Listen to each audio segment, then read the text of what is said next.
अधिक मास पूर्णिमा की दिव्य कथा। स्कंद पुराण आधारित पुरुषोत्तम मास महात्म्य। जय श्री हरि भक्तों, आज हम आपको स्कंद पुराण में वर्णित पुरुषोत्तम मास की महिमा और अधिक मास पूर्णिमा के दिव्य रहस्य की कथा सुनाने जा रहे हैं। यह केवल एक कथा नहीं, बल्कि भगवान विष्णु की असीम करुणा और भक्ति की शक्ति का अद्भुत प्रमाण है।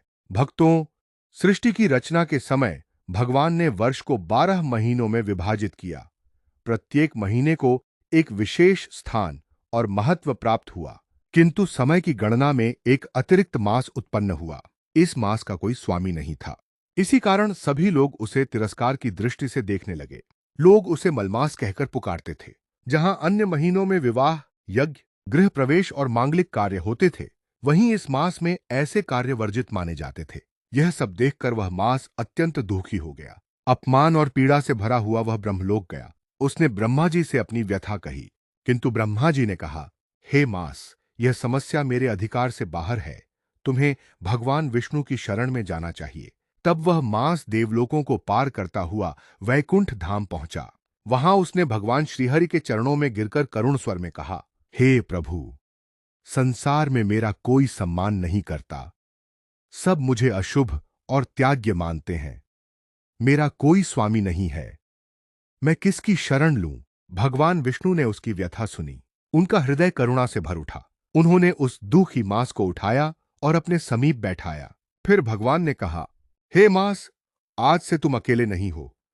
मैं स्वयं तुम्हारा स्वामी बनता हूं। मैं तुम्हें अपना नाम देता हूं। आज से तुम पुरुषोत्तम मास कहलाओगे। यह सुनते ही वह मास आनंद से भर उठा।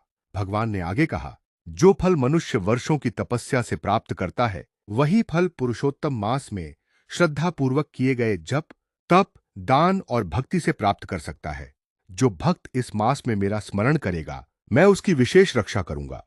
जो मेरी कथा सुनेगा, दान करेगा, व्रत करेगा और नाम जप करेगा, उसके पाप नष्ट होंगे और उसे अक्षय पुण्य प्राप्त होगा। भक्तों, तभी से अधिक मास को पुरुषोत्तम मास कहा जाने लगा और इसी कारण इसकी पूर्णिमा का महत्व भी अत्यंत बढ़ गया। स्कंद पुराण में वर्णित है कि पुरुषोत्तम मास की पूर्णिमा पर किया गया स्नान, दान, जप और भगवान विष्णु का पूजन अनंत पुण्य प्रदान करता है।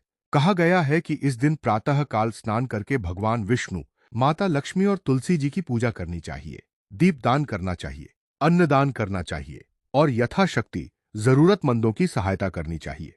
लेकिन भक्तों, इस कथा का सबसे गहरा संदेश क्या है? संदेश यह है कि जिसे संसार अस्वीकार कर दे, भगवान उसे भी अपना सकते हैं। जिसे दुनिया तुच्छ समझे, भगवान उसे महान बना सकते हैं। जिस अधिक मास को सबने त्याग दिया था, भगवान ने उसी को अपना नाम देकर सबसे श्रेष्ठ बना दिया। यही भगवान की करुणा है। यही पुरुषोत्तम मास का रहस्य है। आज भी यदि कोई भक्त सच्चे हृदय से भगवान विष्णु की शरण में जाता है, तो प्रभु उसे कभी निराश नहीं करते। अधिक मास पूर्णिमा हमें यह शिक्षा देती है कि जीवन में चाहे कितनी भी उपेक्षा, दुख या कठिनाई क्यों ना आए, भगवान का स्मरण कभी नहीं छोड़ना चाहिए। क्योंकि जब संसार के सभी द्वार बंद हो जाते हैं, तब भगवान की कृपा का द्वार खुलता है। आइए, इस पावन अवसर पर हम सभी मिलकर भगवान श्रीहरि का स्मरण करें। हे पुरुषोत्तम प्रभु, हमारे जीवन से अज्ञान, अहंकार और दुख को दूर कीजिए। हमें भक्ति, सेवा और धर्म के मार्ग पर चलने की प्रेरणा दीजिए। आपकी कृपा हम सब पर सदैव बनी रहे। जय श्री हरि। जय लक्ष्मी नारायण। हरि AUM तत्सत।